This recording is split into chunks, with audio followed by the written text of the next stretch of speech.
Film ini bercerita tentang sebuah misi berlangsung untuk membawa penjahat keji ke Korea Selatan dari tengah Samudra Pasifik dalam waktu 3 hari. Dan inilah alur cerita Project Wolf Hunting. 형법 제250조 둘, 일곱.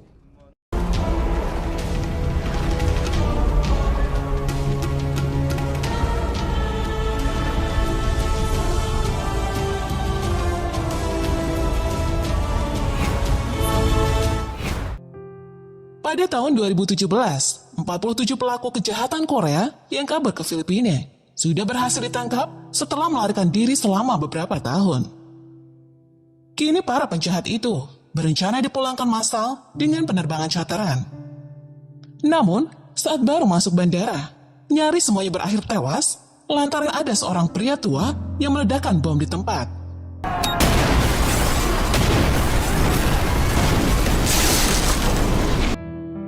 Kejadian itu menewaskan 7 petugas polisi dan melukai lebih dari 30 penumpang di bandara.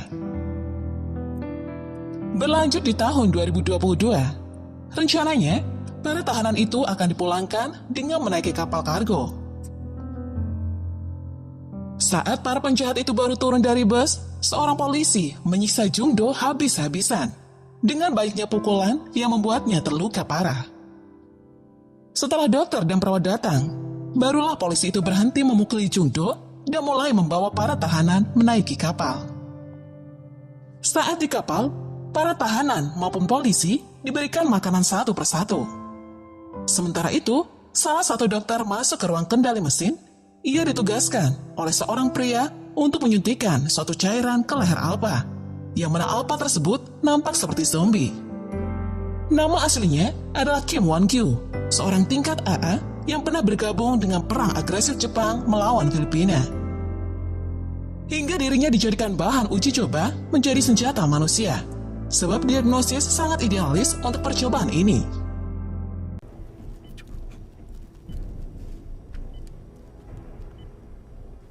Di sepanjang ruangan kapal, sekelompok para penjaga sedang bercakap ria. Sementara Jung-do diam-diam memuntahkan benda yang akan ia gunakan untuk membuka borgol. Usai membuka borgol tangan, Jung-do juga memberikan benda itu pada teman di hadapannya. Di koridor, petugas polisi dan kelompok tahanan saling berpapasan. Kemudian terjadilah pergulatan di antara mereka. Saling mencabik menggunakan pisau, lalu yang mati dibawa ke suatu ruangan tersembunyi. Para tahanan juga beraksi di ruang kemudi. Para awak kapal ditodong dengan senjata. Kemudian mereka merusak koneksi kapal hingga semua sinyalnya menghilang.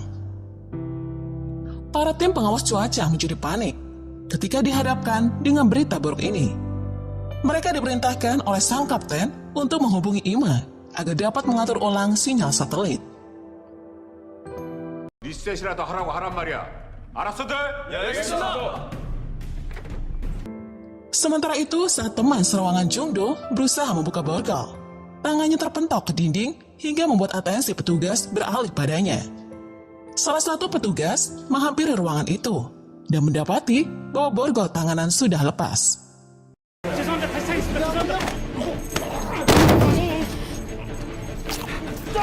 Lantas Jung-do langsung beraksi. Ia mengarahkan upayanya untuk membunuh petugas itu. Sementara keadaan di luar, para tahanan membagi tugasnya masing-masing. Ada yang membuka borgol tahanan lain, membunuh, dan ada pula yang merusak mesin di atas kapal. Halo teman-teman, sebelum lanjut, aku mau saranin kalian website tempat download drama Korea gratis. Nama websitenya adalah kodrakor.com. Kalian bisa ketikkan URL kodrakor.com di Google Chrome kalian untuk aksesnya. Nah, kelebihan dari website ini adalah pilihan kualitas downloadnya yang lengkap. Kalian bisa pilih sesuai yang kalian mau, tanpa iklan yang mengganggu, loading cepat, serta update-nya yang super cepat. Untuk detailnya, nanti akan aku cantumkan linknya di deskripsi. Setelah semua tahanan lepas, mereka berkumpul di koridor. Jung-do dan Do-il berbincang singkat. Jung-do juga membeberkan kalau Do-il tidak tahu berterima kasih setelah dibebaskan. Selepas itu, Jungdo dan kawannya mendatangi ruang mesin kendali untuk menghancurkan mesin-mesin yang ada di sana. Jungdo menghina seorang insinyur yang tergeletak lemah. Saat Jungdo hendak membunuhnya, Do-il menghentikan tindakan Jungdo yang dirasa kelewat batas itu. Belum sempat beradu, tiba-tiba polisi datang dan membuat ruangan semakin kacau lagi. Mereka saling membunuh, sedangkan sebagian orang mencari tempat persembunyian. Ketika seseorang menaiki tangga atas, tiba-tiba sesosok Alpha turun untuk membunuh orang satu persatu di bawah.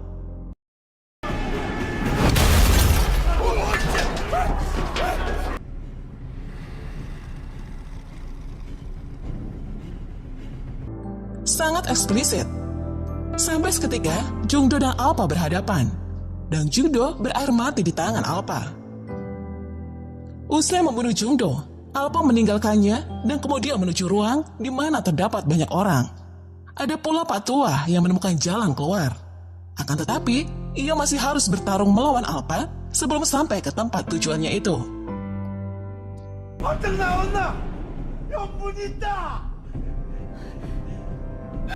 Beberapa saat kemudian, kapal pun berhasil ditemukan oleh MLCC yang telah mengirim foto pada petugas dari wilayah laut dekat Taiwan. Di saat itu juga, Kapten ditelepon oleh Direktur Pyo. Direktur Pyo memerintahkan Kapten untuk membawa Alpha ke hadapannya jika nanti sudah tiba di kapal.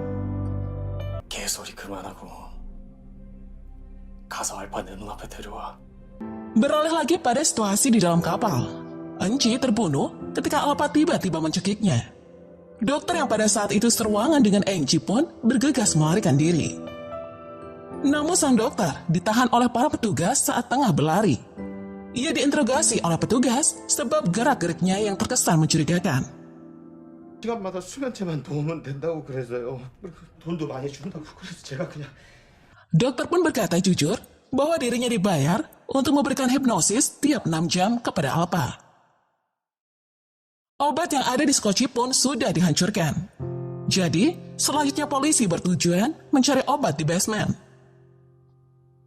Polisi juga mencari tahu tentang subjek percobaan Alpha yang menyatakan bahwa Alpha memiliki efek samping menyerang tanpa pandang bulu. Flashback tahun 1943, di laboratorium ketiga kamp konsentrasi Jepang di Filipina, saat Alpha sedang dioperasi untuk dijadikan bahan percobaan. Ketika semua orang bersorak karena merasa operasinya berhasil, tiba-tiba Alpha bangkit lantaran rasa sensitifnya ialah suara bising.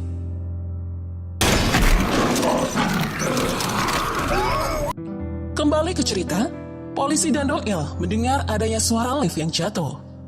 Karena merasa penasaran, lantas mereka menghampiri lift di bawah dan mereka mendapati mayat Kunbei di dalam lift.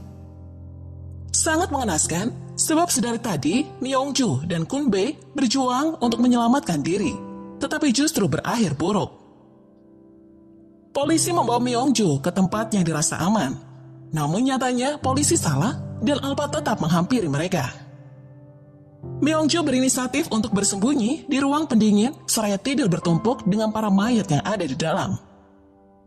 Sementara itu, polisi dibantai habis-habisan oleh Alpha di luar. Usai membunuh polisi, Alpha pun tak luput mencari Myongju di ruang pendingin. Syukurnya, atensi Alpha teralihkan ketika ada suara helikopter datang.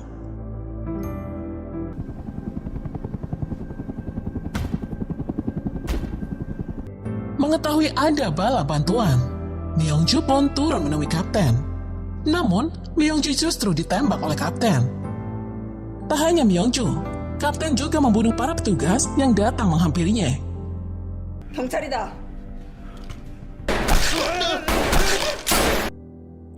Kapten bertemu dengan anak lelakinya yang sedari dulu ia benci, yaitu Do-il. Melihat ayahnya ada di hadapan itu, membuat Do-il kilas balik sewaktu dulu dirinya nyaris dijadikan makanan babi. Ada pula orang di sekitarnya yang bernasib buruk. Mereka disiksa dan mati secara mengenaskan. Usai kilas balik, Alpha kembali mendatangi keramaian. Kini giliran Alpha dan Kapten yang berhadapan. Anehnya, dengan sedikit upaya yang dikerahkan, Kapten mampu membantai Alpha hingga mati hanya bermodalkan tangan dan pisau. Menit-menit menuju akhir film, Doel dan ayahnya bergelut menggunakan pisau di kapal. Doel menendang ayahnya hingga terlempar ke laut. Begitu juga dengan Doel yang menjatuhkan dirinya sendiri. Berpindah pada adegan di siang hari, Doel akhirnya menemukan tepian pantai sebagai tujuan akhirnya. Dan kini ia pun seorang diri. Terima kasih sudah menonton video ini sampai akhir. Saya pamit, bye-bye.